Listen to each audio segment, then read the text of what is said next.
Hello បងបងខ្ញុំថ្លឹងគីឡូផឹកនេះឃើញគាត់ឲ្យ61.85ខ្ញុំឡើង surprise មកនេះស្អាតតែខ្ញុំអត់ expect ថាវាធ្លាក់ដល់61.85ណាប៉ុន្តែអត់អីប្រហែលជាថ្ងៃស្អែកខ្ញុំថ្លឹងមកឃើញឡើងវិញហើយនេះស្អាតតែបងបងចាំតាមដានវីដេអូខ្ញុំមូលហេតុវាមិនឡើងណាហើយខ្ញុំឃើញមានបងបងគាត់ឆ្ងល់ថាចេះខ្ញុំគីឡូ60ជាងប៉ុន្តែថាឃើញខ្ញុំរៀងទូចតាមពិត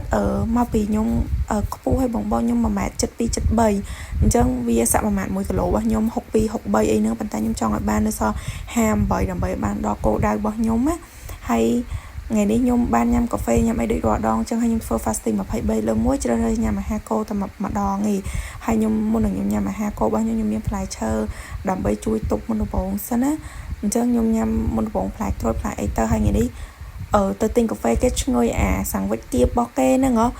ក៏សម្រាប់ចិត្តទិញទៅសំខាន់ទៅ1500ហើយក៏ញ៉ាំហ្មងទៅហើយអត់អស់ចិត្តទេអង្គុយធ្វើការសុកអូស Grab មើលក៏ឃើញរបស់ខ្លួនឯងចូលចិត្តក៏ order ទៅបងចាំមើលថាអីគេដែលរបស់ដែលខ្ញុំចូលចិត្តអញ្ចឹងនេះបងប៊ីមបាប់គឺឆ្ងាញ់មែនតើអញ្ចឹងក៏ខ្ញុំបានប្រាប់បងពីដើមវីដេអូថាប្រហែលជាខ្ញុំថ្ងៃស្អែកខ្ញុំនឹងឡើងគីឡូដោយសារតែប្រហែលជាមកពីប៊ីមបាប់នឹងហើយនឹងសាំងវិចគៀបនឹងផងតែមិនអីទេវារបស់យើងចូលចិត្តដែរហ៎ហើយនេះរៀងរបស់ខ្ញុំឥឡូវហ្នឹងបងគ្រាន់តែយកតាមតែហាត់ប្រាណវាអត់តឃើញ fit ទេហើយវីដេអូក៏មានតែប៉ុណ្្នឹងដែរអរគុណបងចាំតាមដានវីដេអូរបស់ខ្ញុំក្រោយៗទៀតអរគុណ